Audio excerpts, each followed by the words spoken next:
안녕하세요. 오늘은 빅 퀘스천으로 찾아뵙습니다. 올여름 곳곳에서 여러 재난재해가 일어났습니다. 이럴 때 신 또는 하나님에 대한 회의론이 우리 마음을 혼란스럽게 합니다. 우리는 이렇게 묻곤 합니다.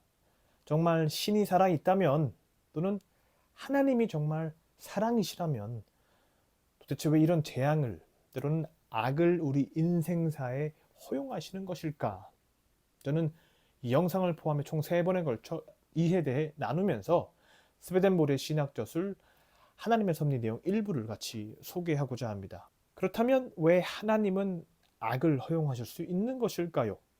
먼저 이것을 비관적으로 따져 묻기보다는 우리가 어떤 관점에서 이 질문을 던지는지 먼저 살펴봤으면 좋겠습니다.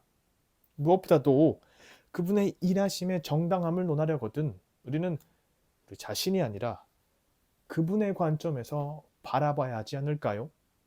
그것이 오늘 제가 나누고자 하는 요점입니다. 우리는 보통 물리적인 관점에서 그리고 지극히 현재의 관점에서만 판단합니다. 재난, 재해의 경우 재산 피해나 인명 피해를 눈여겨보기 쉽죠. 그것이 중요하지 않다는 것은 아닙니다. 하지만 우리가 자문할 것은 하나님 역시 우리와 같은 방식으로 바라보시는가입니다. 하나님의 섭리 3장, 11장 그리고 여러 곳에서 그분의 섭리와 허용의 법칙은 언제나 영원 또는 우리 영혼의 구원이라는 점을 강조합니다. 그중 가장 핵심이 되는 내용 일부를 소개해 드리겠습니다. 허용의 법칙도 하나님 섭리의 법칙이다. 그 자체로 따로 존재하거나 하나님의 섭리의 법칙과는 별개로 존재하는 허용의 법칙은 없다. 사실 이들 법칙은 같다. 따라서 하나님이 허용하신다고 말할 때 그것은 그분이 뜻하신다는 것을 의미하는 것이 아니라 목적 곧 구원을 위해서 막지 못하신다는 것을 의미한다. 무엇이든 구원이라는 목적을 위해 발생하는 것은 하나님의 섭리의 법칙에 따라 일어난다. 이는 앞에서 말한 바와 같이 하나님의 섭리는 끊임없이 인간의 뜻의 역방향으로 그리고 그것에 반하여 역사하며 끊임없이 구원이라는 목적에 의도를 두기 때문이다. 따라서 사람이 그 목적에서 빗나가는 것을 볼 때 하나님 섭리의 역사하심은 매 순간 또는 진행하는 모든 단계에서 그 사람을 인도하며 구부리며 정돈하며 그를 악에서 물러나게 하고 선으로 이끈다. 이렇듯 하나님의 시각은요, 우리의 눈높이와는 완전히 다른 목적을 바라봅니다. 우리는 이 땅에 완전 매여 있습니다. 지금 닥친 피해나 불행만을 봅니다. 하지만 하나님은 저 너머에 있는 우리 영혼의 구원이라는 큰 목적을 바라보십니다. 하나님의 광대한 손길의 규모는요, 차마 헤아릴 수 없습니다. 그래서 우리는 때때로 불만을 터뜨리죠. 이스라엘 자손들도 그러지 않았습니까? 약속의 땅, 가나안 땅을 꿈꾸고 나아가는 여정 중에 그들은 이해하지 못하는 것들이 너무 많아서 온갖 불만을 쏟아냈습니다. 저도 그 목소리를 내본 적이 있고요. 누구라도 그럴 것입니다. 그런데 그것은 우리가 천국의 원리를 배워가면서 겪는 자연적인 성장통 아닐까요? 이렇게 적용해 볼 수도 있습니다. 오늘의 불행과 고통이 꼭 미래의 불행이라고 말할 수 있습니까?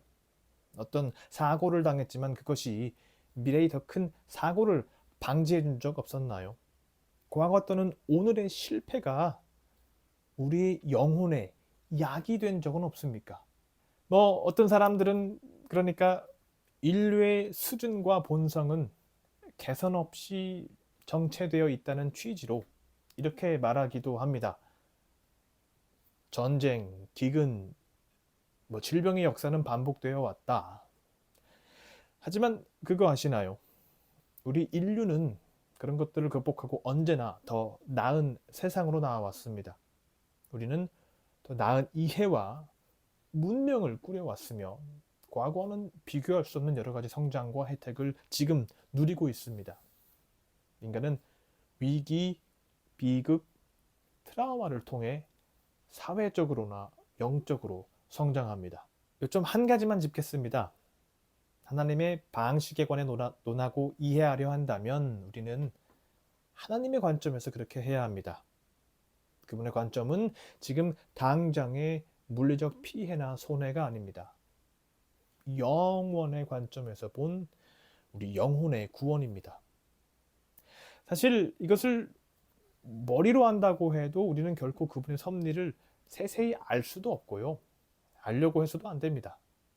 다만 하나님이, 주님이 언제나 역사하신다는 사실을 신앙한다면 어떤 불행이나 비극이 있더라도 10년, 20년쯤 지나 되돌아볼 때 그분의 섭리하심이 무엇이었는지 언뜻 이해할 수 있을 것입니다. 과거 우리의 고통의 경험이 배움과 의미로 떠오르기 시작할 때 말이죠. 다음 2편에서는 무질서 가운데 이끄시는 선과 우리의 자유의지 측면에서 이 주제를 더 나누도록 하겠습니다.